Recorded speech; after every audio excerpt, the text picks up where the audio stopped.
सुबह जब सुमी उठी तो कुछ अजीब सी हालत थी उसकी। बार बार उबकाई आ रही थी। सोचने लगी कि ऐसा क्या खाया था कल रात को। रात के खाने में तो बस दाल रोटी और भिंडी की सब्जी ही खाई थी, वो भी ताज़ा बनी हुई। अचानक भागकर बाथरूम में गई। लग रहा था कि मितली होगी, परंतु बस जी मिचला रहा था और कुछ ना हुआ। एकाएक मन में विचार कौंध गया कि कहीं ना ऐसा नहीं होना चाहिए। सुमी की शादी हुए 2 साल हो चुके थे, परंतु अभी परिवार आगे बढ़ाने की बात उसने सोची नहीं थी। ऐसा नहीं है कि उसका मन नहीं होता कि उसका भी एक प्यारा सा बच्चा हो, लेकिन चाह कर भी वह बच्चे के बारे में अभी नहीं सोच सकती थी। घर में तो सब चाहते थे कि अब आंगन में किलकारी की गूंज सुने।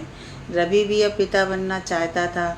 सुमी की सास ननद सब बहुत शिद्दत से चाहते थे कि अब घर का सूनापन मिट जाना चाहिए, और इसके लिए सुमी को बहुत ताने भी सुनाए जाते थे।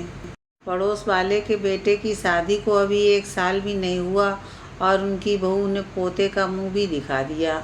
अरे एक हमारी महारानी है, 2 साल से भी ऊपर हो चुके हैं, पता नहीं कब भाग खुलेंगे हमारे। सुमी की सास जब तक ताना मारने से चूकती नहीं थी। आज लग रहा है कि भगवान ने उन सबकी सुन ली है, लेकिन सुमी बिल्कुल भी खुश नहीं थी। जानती थी कि उसके माँ पापा अकेले हैं और अब सब बच्चों की जिम्मेदारियाँ उठाते उठाते उनकी कमर टूट चुकी है।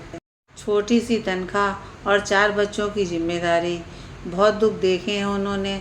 अभी तो शादी में लिया हुआ कर्ज भी नहीं चुका पाए हैं, और अब ये नया कर्ज कैसे उठाएंगे बेचारे।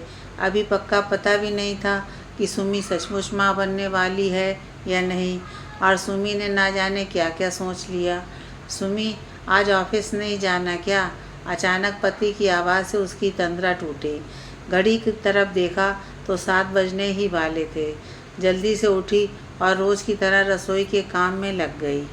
चाय बनाकर सास ससुर को दी और रवि की चाय लेकर कमरे में गई तो देखा कि वह अभी भी सो रहा है।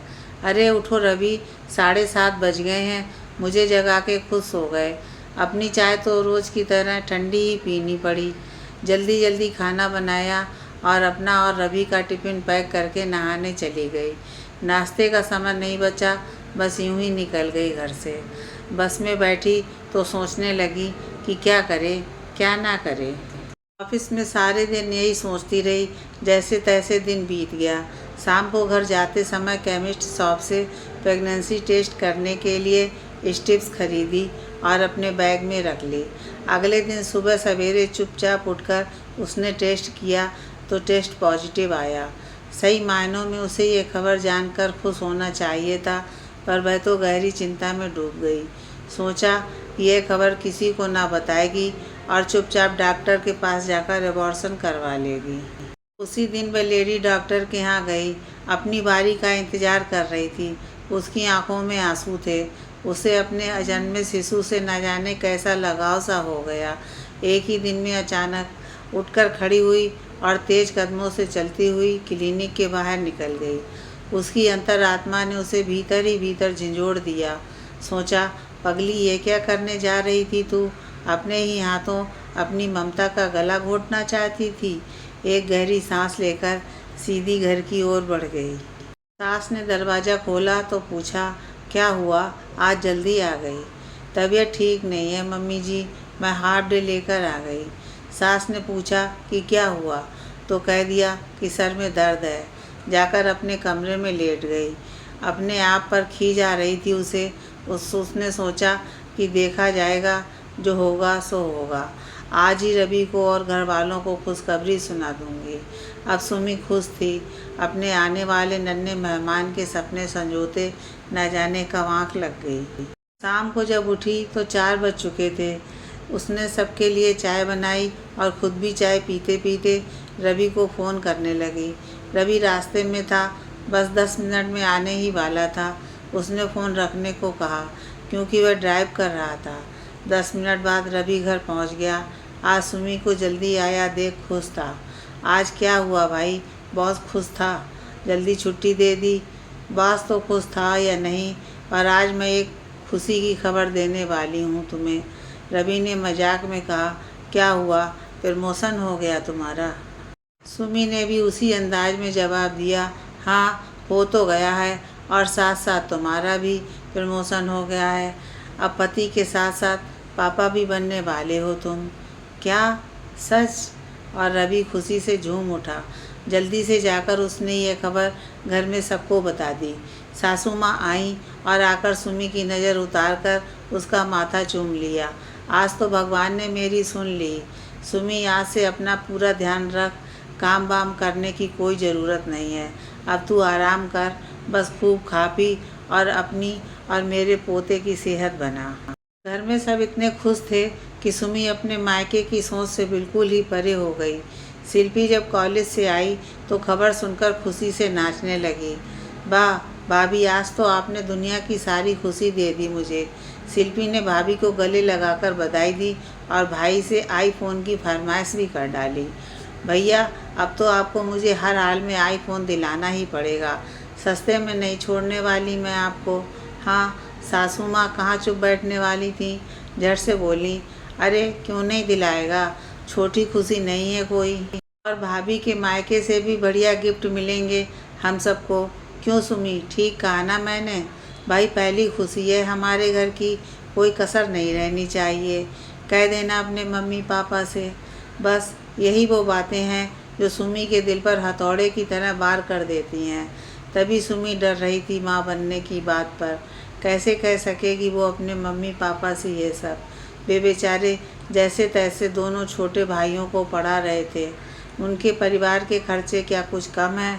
उसकी आंखों में पानी आ गया, जिसे उसने बड़ी कुशलता से सबसे छुपा लिया। वह खून का घूंट पीकर रह गई। किसी को पलटकर कुछ जवाब देने की हिम्मत ना उसकी कल थी ना आज है। अगले दिन माँ को भी फ़ोन पर खुशखबरी सुना दी। माँ बहुत खुश थी, उन्हें किसी बात की चिंता नहीं थी, बस अपनी बेटी का सुख देखना चाहती थी। सुमी ने दबी जुबान में आने वाले खर्चे की बात कही तो बोली, तू क्यों चिंता करती है, हम हैं ना, सब हो जाएगा। तू बस अपना ख्याल रख बेटा, और हो सके तो 2-4 दिन के लिए आजा मेरे पास, बहुत मन कर रहा है तुझे देखने का। देखती हूँ मम्मा, बात करूँगी घर पे। अच्छा अब रखती हूँ, कल बात करूँगी आपसे। चिंता के मारे सुमी का ना कुछ खाने का मन करता ना पीने का। कभी रात को आँख खुल जाती तो न जाने क्या क्या सोचने लगती। दिन बीत रहे थे और चिंता बढ़ रही थी। कैसी विडंबना है ये कि एक माँ अपने आने वाले बच्चे के जन्म से पहले ही डरी हुई है। क्यों है हमारा समाज ऐसा? कब बदलेगा ये सब? सुमी की शादी अंतर्जातीय परिवार में हुई थी और यही कारण था कि रीति रिवाजों के नाम पर उसकी सास न जाने क्या क्या बता देती हैं, जो सुमी के घर वालों को निभाने के लिए करना ही पड़ता है। कल सुमी को चेकअप के लिए जाना है, स्कैन भी होगा। कल सुमी को पता है कि स्कैन से बच्चे का लिंग पता लग जाता है। यूँ तो बताते नहीं डॉक्टर, लेकिन उसे डर था कि डॉक्टर जान पहचान के हैं, कहीं बता दिया तो उसे डर तो इस बात का था कि कहीं लड़का ना हो। अगर ऐसा हुआ तो यहाँ के रिवाज के अनुसार पूरे 1 वर्ष तक बच्चों का हर छोटा बड़ा खर्चा तक उसके नाना नानी को उठाना पड़ता है। फिर चाहे वह कपड़े हों, खिलौने हों या फिर दवाई ही क्यों ना हो, बस बिल भेज दिया जाता है नाना नानी के पास वसूली के लिए। कितने लचर हैं ये रीति रिवाज। सुबह जब वह सास के साथ जा रही थी चेकअप के लिए तो बस मन ही मन यही दुआ कर रही थी कि बस उसका आने वाला बच्चा बेटा ना हो। डरते डरते स्कैन के लिए पहुंची। स्कैन हुआ तो सास भी कमरे में ही थी। डॉक्टर ने कहा, बधाई हो जी आपको, 1 नहीं जुड़वा बच्चे आ रहे हैं आपके घर। मम्मी जी तो खुशी से फूल ही ना समा रही थीं। पूछ ही बैठी, बेटे या बेटी?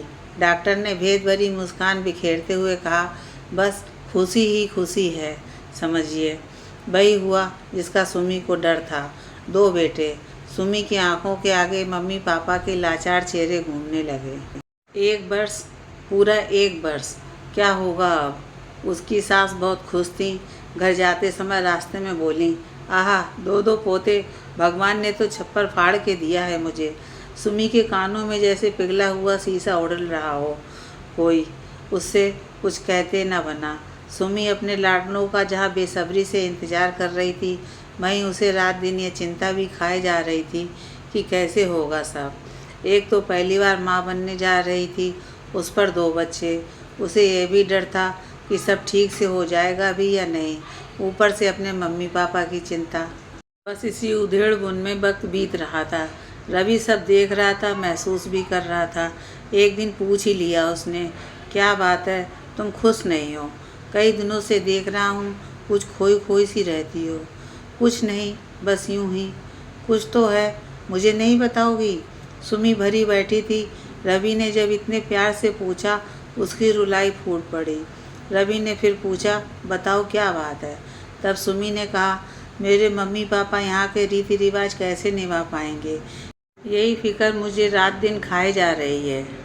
1 साल तक सारा खर्च उठाने की हालत में नहीं है वे, तुम तो जानते हो ना। ये क्या कह रही हो तुम? पागल हो गई हो क्या? किसने कहा तुमसे ये सब? मम्मी जी ने। न जाने कहाँ से सुमी में इतनी हिम्मत आ गई थी कि वह रवि से ये सब कह पाई। और रवि ने बस इतना कहा, पगली, इतनी सी बात मुझे बताती तो सही। ना जाने कब से इस चिंता में गली जा रही हो। तुम चिंता मत करो, मैं सब संभाल लूँगा, सबको समझा दूँगा। आखिर रीति रिवाज इंसान ने ही तो बनाए हैं और इंसान ही निभाता है, तो इंसान ही उन्हें तोड़ भी सकता है। रवि की बात सुनकर सुमी उसकी ओर बस देखती ही रह गई। भाव विह्वल हो गई और उसके कंधे पर सिर रख दिया। अपने पति की समझदारी पर गर्व से भर उठी सुमी। आज उसका सम्मान और भी बढ़ गया था सुमी की नज़रों में। सचमुच अब समय आ गया है कि रूढ़ियों की इन जंजीरों को काट डाला जाए और तोड़ दिए जाएं ऐसे रीति रिवाजों के बंधन जो इंसानों की बलि लेने पर आ जाएं।